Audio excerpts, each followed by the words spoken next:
ययाति, अम्बरीश और शशविंदु की मृत्यु की कथा।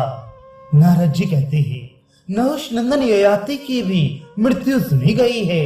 उन्होंने 100 राजसूय, 100 अश्वमेध, 1000 पुंडरीक याग, 100 वाजपेयी यज्ञ, 1000 अतिरात्र याग तथा चातुर्मास्य और अग्निष्टोम आदि नाना प्रकार के यज्ञ किए थे और इनमें ब्राह्मणों को बहुत दक्षिणा दी थी।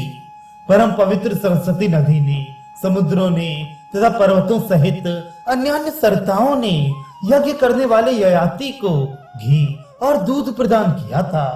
नाना प्रकार के यज्ञों से परमात्मा का पूजन करके उन्होंने पृथ्वी के 4 भाग किए और उन्हें ऋत्विज, अर्धवायु, होता तथा उद्गाता इन चारों को बांट दिया।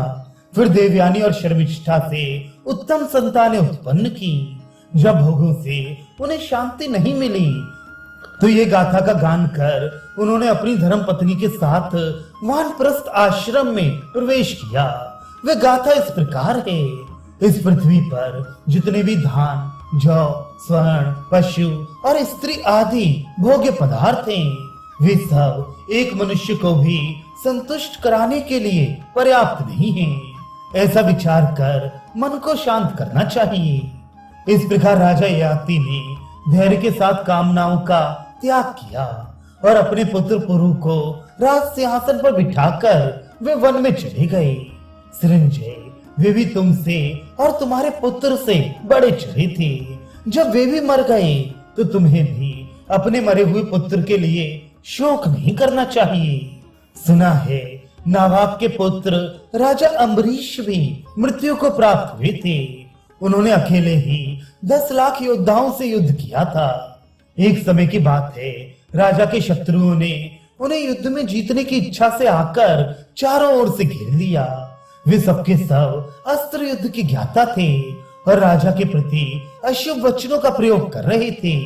तब अम्बरीश ने अपने शरीर बल, अस्त्र बल, हस्त लाघव और युद्ध संबंधी शिक्षा के द्वारा शत्रुओं के छत्र, आयुध, ध्वजा और रथों के टुकड़े टुकड़े कर डाले।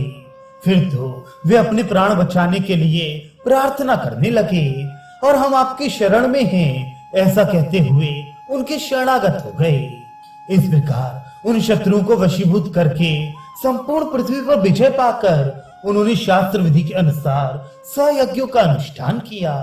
उन यज्ञों में श्रेष्ठ ब्राह्मण तथा दूसरे लोग भी सब प्रकार से संपन्न उत्तम अन्न भोजन करके अत्यंत तृप्त हुए थे तथा राजा ने भी सबका बहुत सत्कार किया था। साथ ही उन्होंने बहुत अधिक मात्रा में दक्षिणा दी थी। अनेकों मूर्धाभिषिक्त राजाओं और सैकड़ों राजकुमारों को दंड तथा कोष सहित उन्होंने ब्राह्मणों के अधीन कर दिया था। महर्षि लोग उन पर प्रसन्न होकर कहते थे कि असंख्य दक्षिणा देने वाले राजा अम्बरीश जैसा यज्ञ करते हैं वैसा ना तो पहले के राजाओं ने किया और ना आगे कोई करेंगे। सृंजय, वे तुमसे और तुम्हारे पुत्र से बहुत बढ़ चढ़ कर थे। जब वे भी मृत्यु के वश में पड़ गए तो तुम्हें अपने मरे हुए पुत्र के लिए शोक नहीं करना चाहिए। सुना है जिन्होंने नाना प्रकार के यज्ञ किए थे वे राजा शशबिंदु भी मर गए। उनके 1 लाख स्त्रियां थीं और प्रत्येक स्त्री के गर्भ से 1-1 हजार संतानें उत्पन्न हुई थीं।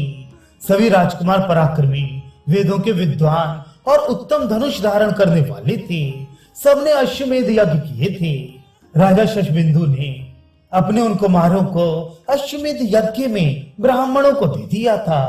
प्रत्येक राजपुत्र के पीछे स्वर्ण भूषित 100 कन्याएं थीं। एक कन्या के पीछे 100 हाथी, प्रत्येक हाथी के पीछे 100 रथ, हर एक रथ के साथ 100 घोड़े, प्रत्येक घोड़े के पीछे 1000 गौएं तथा प्रत्येक गौ के पीछे 50 भेड़ें थीं।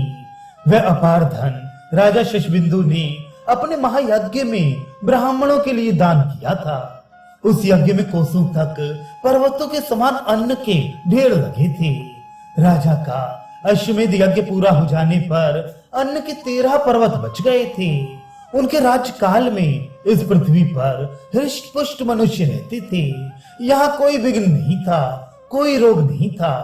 बहुत समय तक राज्य का उपभोग करके अंत में वे दिव्य लोक को प्राप्त हुए।